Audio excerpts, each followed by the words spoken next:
Hello students, welcome to my channel Arun's Physics Portal. In this lecture, I will be dealing with the basics of kinematics, that is rest and motion, distance, displacement, speed, velocity, acceleration and relative velocity. This topic is meant for class 11 students of CBSE, ISE and different state boards. The topic covered here will also be found useful for various competitive examinations like NEET and JEE Mains. The complete note of the topic is given here for your convenience. I hope you enjoy going through it. Now let us come to the topic. Mechanics में हम object के motion की चर्चा करते हैं. इसके दो parts हैं. First is kinematics and the other is dynamics. Kinematics में हम ऑब्जेक्ट के मोशन की चर्चा करते हैं. इस पर ध्यान नहीं देते हैं कि इस मोशन का कारण क्या है. That is, we do not consider the forces that are responsible for the motion of the object. In dynamics, we relate the motion to the forces associated with the moving object. Next comes body and particle. जितने भी चीजें हम अपने चारों ओर देखते हैं, cycle है, scooter है, बाइक है, कार है, चेयर है, टेबल है, बुक है, फैन है, जितने भी ऑब्जेक्ट हम देख रहे हैं अपने चारों ओर, they have definite shape and size. If the size of a body is negligible compared to the distance under consideration, we treat it as a particle or a point object. Thus, if we are considering the motion of a train between two far off places, दूर के दो जगहों के बीच में हम train चलने की बात कर रहे हैं, जैसे दिल्ली है, बॉम्बे है, तो हम ट्रेन को मान सकते हैं ये ट्रेन है, हमारा एक पॉइंट ऑब्जेक्ट है. And this does not introduce any significant error in our calculation or in our result. लेकिन यदि डिस्टेंस जो इन्वॉल्व है वो कुछ ही मीटर का है, then we must take into account the length of the train. ठीक है, तो हम ट्रेन को बॉडी मानना होगा, उसको हम पॉइंट ऑब्जेक्ट नहीं मान सकते हैं. ठीक है. We just conclude that a body did not be small to be considered as a particle. Even the Earth and the Sun can usually be considered as particles since the distance between them is very large. ठीक है. Next comes rest and motion. यदि कोई वस्तु समय के साथ अपने surrounding के साथ अन्य पोजीशन को नहीं बदले तो हम कहते हैं बॉडी रेस्ट में है. Book lying on table, man sitting on a chair, A car park in the garage are some of the examples of bodies at rest. लेकिन यदि किसी वस्तु का पोजीशन समय के साथ और सराउंडिंग के साथ बदलता है तो हम कहते हैं कि ये मोशन में है. A speeding car, a bird flying in the sky, a train moving on the rails are some of the examples of bodies in motion. Note that the motion may or may not be visible to the eye. ये भी संभव है कि motion जो हो रहा है उसको हम देखें चाहे नहीं भी देख सकते हैं. For example, the molecules of a gas are in random motion at all temperatures except at T equal to 0 Kelvin, but their motion is not visible to the eye. ठीक है, क्योंकि इतने वो सूक्ष्म हैं कि उनको नंगी आंखों से देखना संभव नहीं है. ये मोशन उसमें हो रहा है. But rest and motion are relative terms and they have a meaning only if the position of the observer is given. मान लीजिए कोई ट्रेन जो है तो नई दिल्ली स्टेशन पहुंच रही है. ट्रेन को देखकर एक बच्चा जो प्लेटफॉर्म खड़ा है वो कहता है कि ट्रेन आ रही है, जबकि एक पैसेंजर जो ट्रेन में बैठा हुआ है वो कह रहा है कि नई दिल्ली आ रही है. तो उसी सिचुएशन के लिए हम देख रहे हैं कि दो लोगों का स्टेटमेंट डिफरेंट है depending upon the position of the observer. जो बच्चा बाहर खड़ा है वो कह रहा है ट्रेन आ रही है, जो पैसेंजर ट्रेन में बैठा हुआ है वो कहता है नई दिल्ली आ रही है. So for the two passengers sitting in the same train, each one is in relative rest with respect to the other. Though for a person standing outside the train, both the passengers are in motion. दो लोग जो train में बैठे हुए हैं वो एक दूसरे की तुलना में रेस्ट में हैं. ठीक है, लेकिन जो लोग आदमी बाहर खड़ा है उसके लिए दोनों पैसेंजर मोशन में हैं. It is therefore clear that the rest and motion are on relative terms and they have no meaning without the reference observer. बिना ऑब्जर्वर के पोजीशन के ये बताना मुश्किल है कि वो रेस्ट में है कि मोशन में है. ठीक है. Next comes uniform and non uniform motion. किसी वस्तु का मोशन जो है वो यूनिफॉर्म हो सकता है या फिर नॉन यूनिफॉर्म हो सकता है. बॉडी के मोशन को हम यूनिफॉर्म मोशन बोलते हैं यदि it covers equal distances in equal interval of time. यदि कोई वस्तु बराबर समय में बराबर दूरी तय करे, equal distances in equal interval of time, तो हम बोलते हैं कि मोशन इसका यूनिफॉर्म है. दूसरी तरफ यदि वस्तु अनइक्वल डिस्टेंस कवर करे इक्वल टाइम में या इक्वल डिस्टेंस कवर करे अनइक्वल टाइम इंटरवल में, तो कहते हैं मोशन बॉडी का जो है वो नॉन यूनिफॉर्म है. This is clear. We now come to distance and displacement.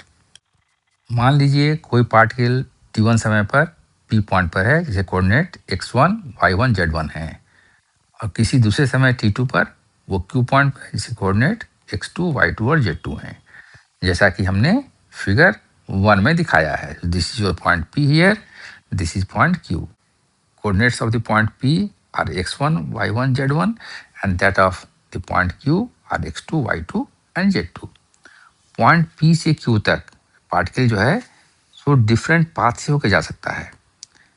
One path is a shown here, another is b and the another is c. We may have infinite number of paths between the points p and q. और किसी path से होकर particle जा सकता है p point से लेके q point तक. हर एक पाथ में जो डिस्टेंस ट्रेवल्ड है वो डिफरेंट है. ठीक है. The distance covered through different paths are different. ठीक है. तो this is the distance covered along different paths.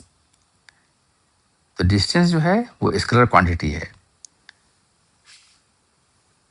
यदि हम पॉइंट P को जो पार्टिकल का इनिशियल पोजीशन है उसके फाइनल पोजीशन Q से एक स्ट्रेट लाइन से कनेक्ट कर दें, we get the displacement of the particle.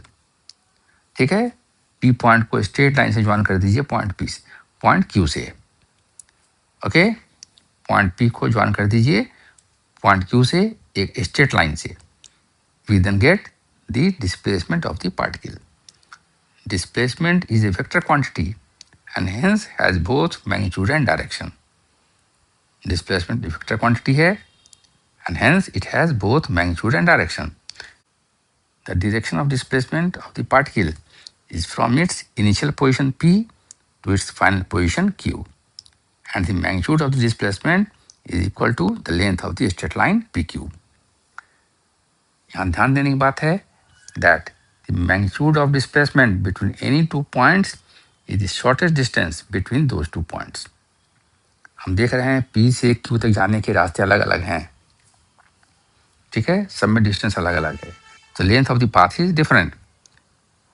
इन सभी पाथ अगर तुलना करें हम तो PQ जो पाथ है स्ट्रेट लाइन से ये दूरी सबसे कम है.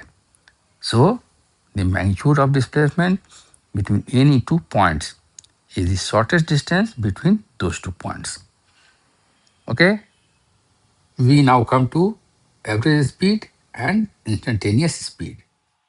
The average speed of a particle or of a body or of a child during any given time interval is defined as the distance covered by the child during that time interval divided by that time interval. We denote the small distance covered by delta s. Similarly, the small time taken to cover the small distance delta s is denoted by delta t. So if the child covers a distance delta s in time interval delta t, then the average speed of the child is given by v average is equal to the ratio of delta s upon delta t. Okay. Why we say that this is the average speed? This is so because in the beginning, the child may be moving at a faster rate. Okay? Then he walks slowly.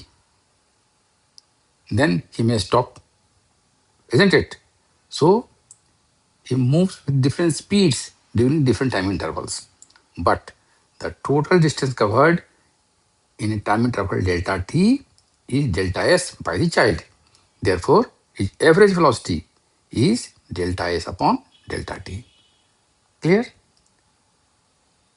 Now, the instantaneous speed is defined as the limiting value of V average where delta t tends to 0. Or we can say that the instantaneous speed is the speed of the child at a given moment of time. The instantaneous speed is also called speed. Thus, the instantaneous speed is given by V equal to delta S upon delta T in the limiting case when delta T tends to 0. And we write this equation as V equal to ds upon dt. In figure 2, we have shown the distance time graph of a particle. The speed at the point A or at a time t is given by the slope of the tangent drawn at the point A. Okay, so if I draw a tangent, this is shown in the pink color here. So this is the tangent, xy is the tangent. So in this case, in triangle xyz, xz is the distance covered. And yz is, what is yz? Yz is the time taken. So v is equal to xz upon yz. Okay. If I want to find out the average speed during time interval delta t from t to time t plus delta t, then this is given by the slope of the chord AB. Okay. Now we know that the slope of a straight line is given by the tangent of the angle with the straight line mixed with the axis of x. Okay. Here the chord AB makes an angle phi with the x-axis and therefore tan phi is the slope. So in triangle ABC we have tan phi and this gives you the average velocity. This is BC. Tan is perpendicular upon base. So BC is perpendicular. This is delta S and AC is the base. So this is delta T. So this is delta S upon delta T. So this is nothing but BC upon AC. Okay. So if in the limiting case delta T tends to 0, then the chord AB becomes a tangent to the curve at the point A. Okay. And then we express it as ds upon dt. If v be the speed of the particle at time t, then the distance ds covered by it in a small time interval dt is equal to v into dt. We have distance covered is speed into time. So v is the speed, dt is the time. So distance covered is ds is v into dt.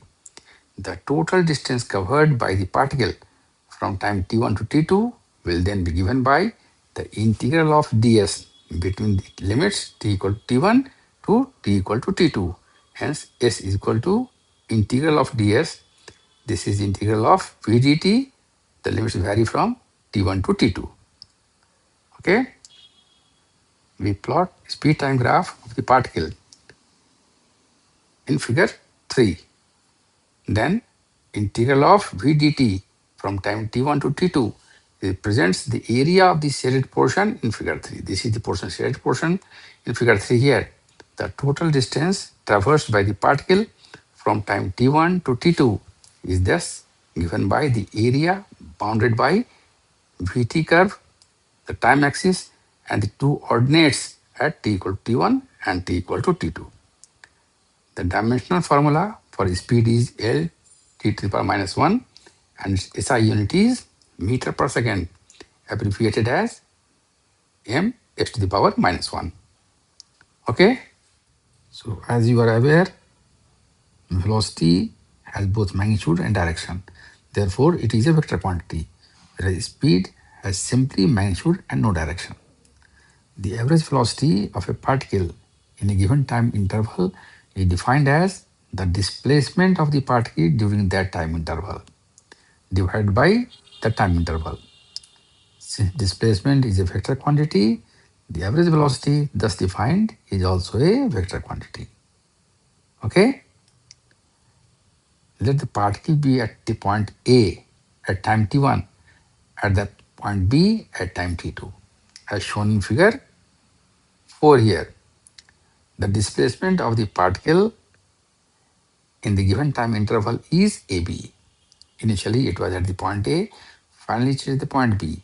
If you join A with B, the displacement of the particle is AB. And this time interval is how much? Time interval is t2 minus t1. Initial position vector is r1, final position vector is r2. So AB is r2 minus r1. Okay? So this is from the triangle law of vectors. So we have AB here is r2 minus r1. Okay? Hence, the average velocity of the particle during this time interval is V. AV is vector r2 minus vector r1 upon t2 minus t1. It follows from equation 6 that the average velocity between time t1 and t2 depends only on the position of the particle at time t equal to t1 and t equal to t2 and not on its position between time t1 and t2. t1 t2 समय के बीच में particle कहाँ पर था इससे हमें कोई मतलब नहीं है, मतलब है सिर्फ उसकी इनिशियल पोजीशन से और उसके फाइनल पोजीशन से, क्योंकि इनिशियल पोजीशन और फाइनल पोजीशन को जो मिलाने वाली स्ट्रेट लाइन है that is the displacement of the particle and we are concerned with the displacement of the particle. Okay? The actual path taken by the particle in going from A to B is therefore not important or it is immaterial. If delta r be the small displacement of the particle in a small time interval delta t, then the average velocity of the particle during this interval is V average is delta vector r upon delta t. The instantaneous velocity V vector is defined as the limiting value of V average vector when delta t tends to 0. Instantaneous velocity क्या हुआ? Velocity at a particular moment of time. So the instantaneous velocity is also called velocity. The slope of the displacement time graph at any point gives the velocity of the particle at that point. So the instantaneous velocity is vector v equal to limiting value of delta r vector upon delta t as delta t tends to 0, or this is v vector equal to vector dr upon dt. If the time delta t is very small, then the points A and B will be very close to each other. In that case, the displacement of the particle is along the line of motion of the particle. So the length delta r is equal to the distance delta s covered by the particle in the small time interval delta t. In such a case, the magnitude of the velocity is v equal to mod of d r vector upon dt. This is ds upon dt. Because in the limiting case, when delta t tends to 0, we have AB vector is equal to simply the distance covered because the points A and B are very close to each other. So this gives you the instantaneous speed of the particle at time t. Clear? Average acceleration and instantaneous acceleration.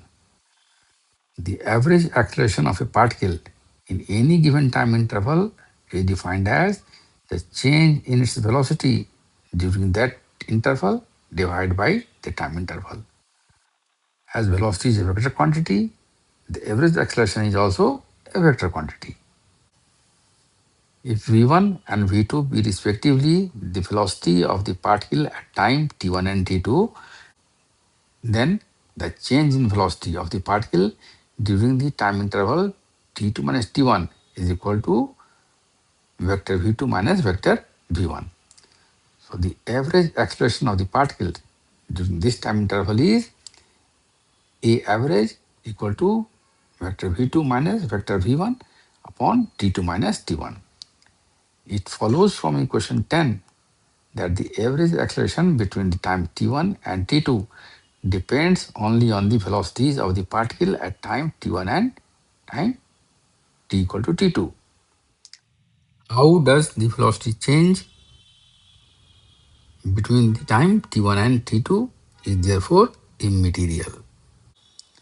Velocity कैसे बदलता है बीच में, इससे हमें कोई मतलब नहीं है, मतलब सिर्फ उसके हमें इनिशियल वेलोसिटी से और फाइनल वेलोसिटी से. So if delta v be the small velocity of the particle in a small time interval delta t, then the average acceleration of the particle is given by A average is delta v vector upon delta t. The instantaneous acceleration is defined as the limiting value of the average value of acceleration when delta t tends to 0. This is nothing but the slope of the tangent drawn at any point of the velocity time graph. Okay? The instantaneous acceleration is also called acceleration. Therefore, instantaneous acceleration A is equal to the ratio of delta v upon delta t as delta t tends to 0. Or we have acceleration A is dv upon dt. The dimensional formula for acceleration is L t to the power minus 2 and SI unit is meter per second square, abbreviated as ms to the power minus 2. Okay? The nature of the position time graph of an object gives an idea of its state, whether it is at rest or in motion. Position time graph जो है उसका जो nature है वो ये बताता है कि बॉडी जो है सो रेस्ट में है कि मोशन में है. यदि मोशन में है, मोशन यूनिफॉर्म है या नॉन यूनिफॉर्म है. ठीक है. फिगर 5 में हम दिखा रहे हैं different type of motion. In figure 5A this distance time graph is a straight line parallel to the time axis. That means if the time increases, the position does not change. This shows that the body is at rest. Okay? In figure 5B, the distance time graph is a straight line inclined to the x-axis or time axis here in this case. So as time increases, x also goes on increasing. So body is in uniform motion in the positive x-axis. In figure 5C, the distance time graph is a straight line with a negative slope. This means that as time increases, x decreases. This means the body has a uniform speed or uniform speed, but this is moving in the opposite direction. It's moving along the negative x-axis. In figure 5D, the distance time graph is a curve with a positive slope. I draw a tangent at any point of the curve. Okay? So this is the angle theta. So tan of this angle is known as the slope of the curve. So tan theta for acute angle is always positive. Okay? So body is in accelerated motion. Acceleration is positive. In figure 5E, I draw a tangent here at the curve at any point.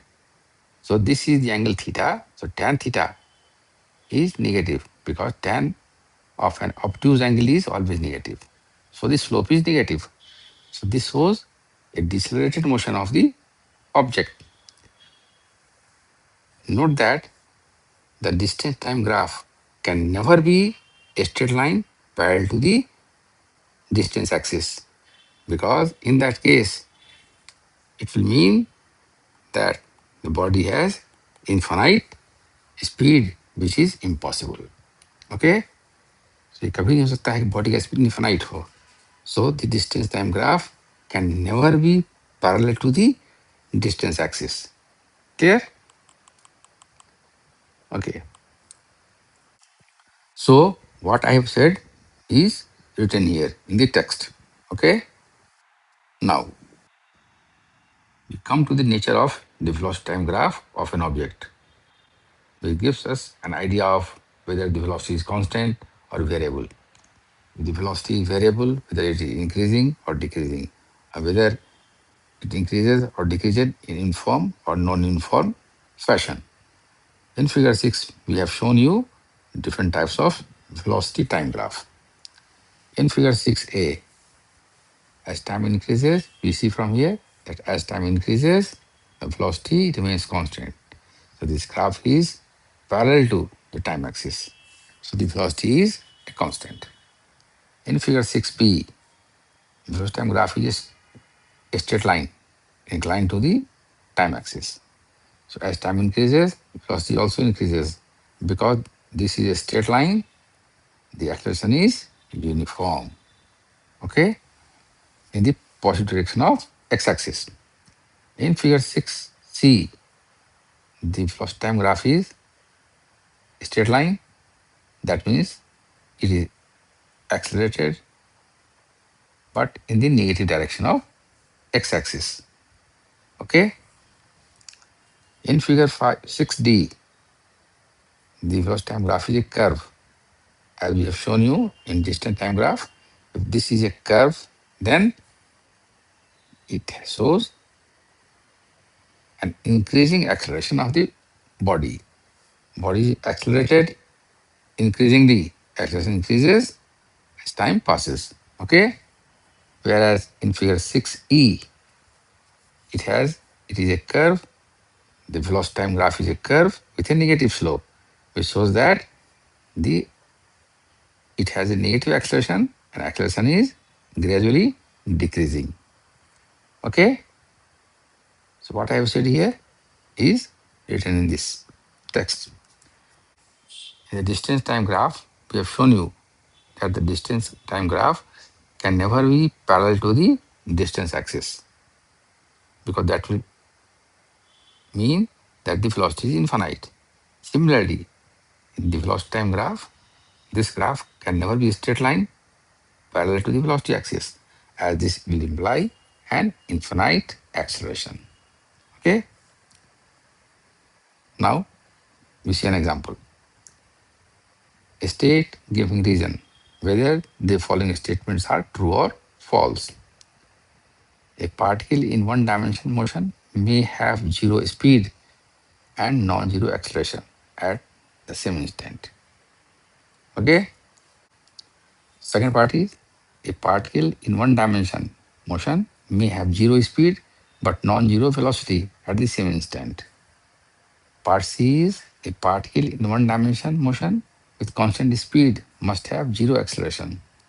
And D, a particle in one dimensional motion with positive value of acceleration must be speeding up. So the first statement is true, because if you throw a particle vertically upward at the highest point of its path, the velocity is zero, but it has acceleration which is directed vertically downward.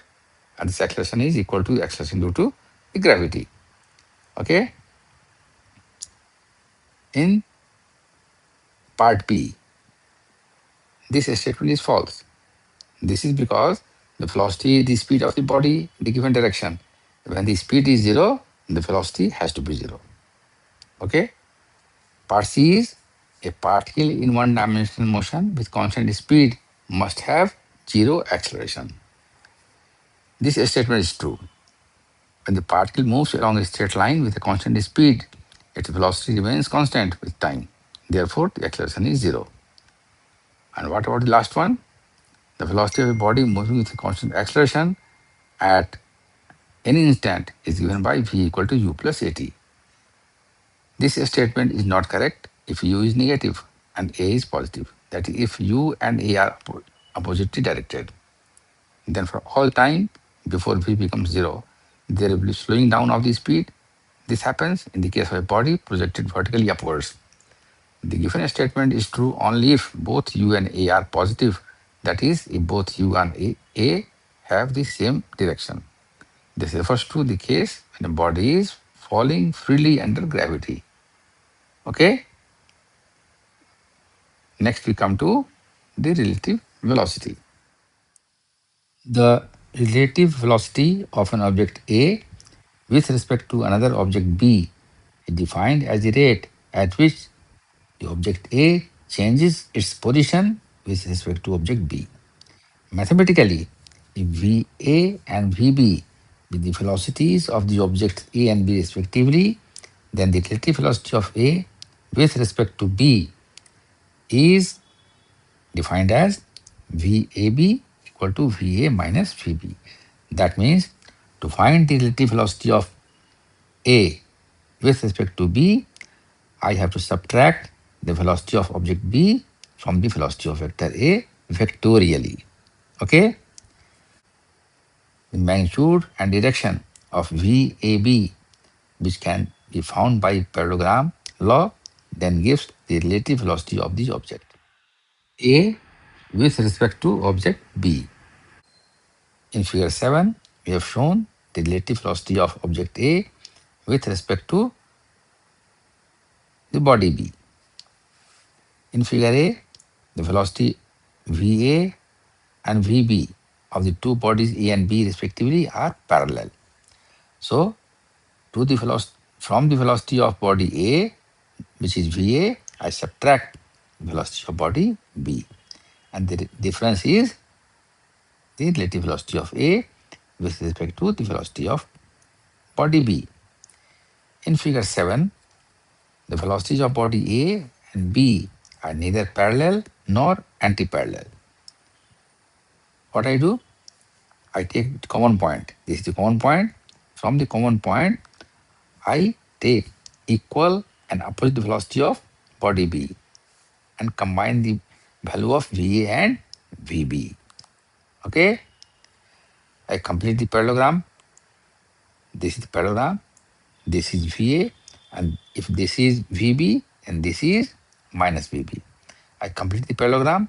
So this diagonal gives you the value of VA minus VB. That is the relative velocity of body A with respect to the velocity of body B. Clear? We now consider an example. Police jeep with a speed of 90 km per hour is trying to overtake a culprit going on a bike. The speed is going to be 72 km per hour.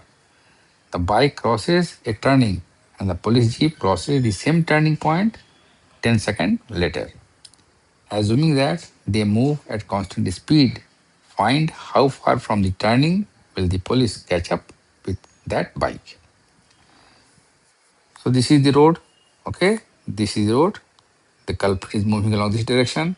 The police is also moving along this direction. This is the turning point. So culprit is ahead of the police. So culprit reaches this point earlier than the police. And the police reaches this point 10 seconds after the culprit crosses this point.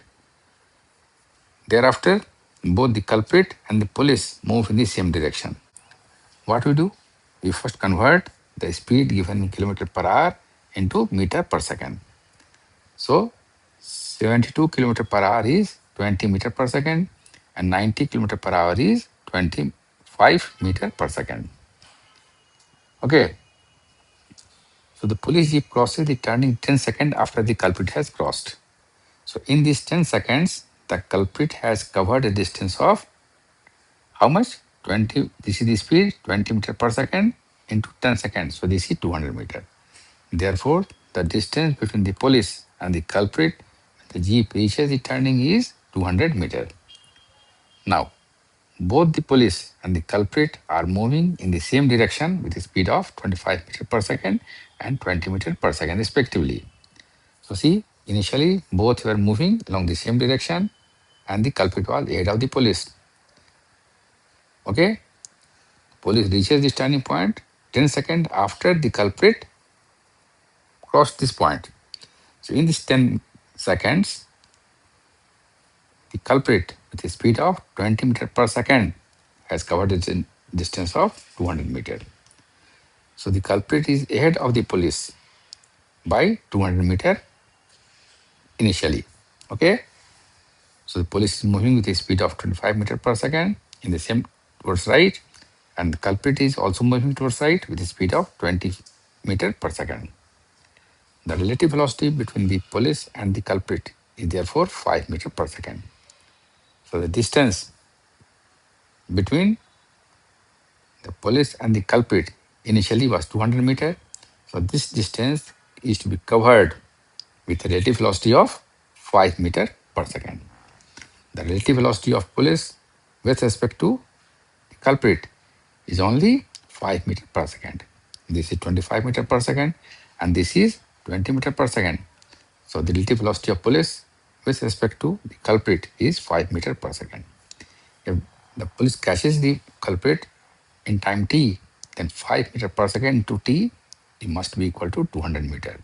So this gives us t equal to 40 seconds. Okay. So this is how the problem of relative velocity has to be solved. Clear? So the police will catch the culprit after 40 seconds. Okay.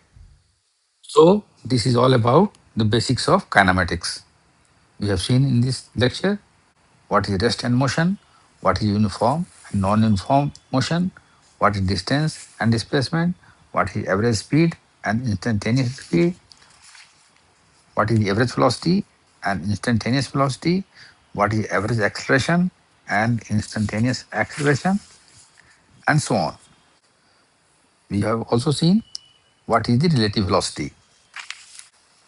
I assume you like this presentation.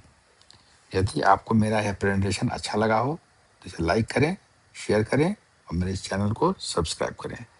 So thank you for watching. See you next time with some other topic of interest. Till then, goodbye.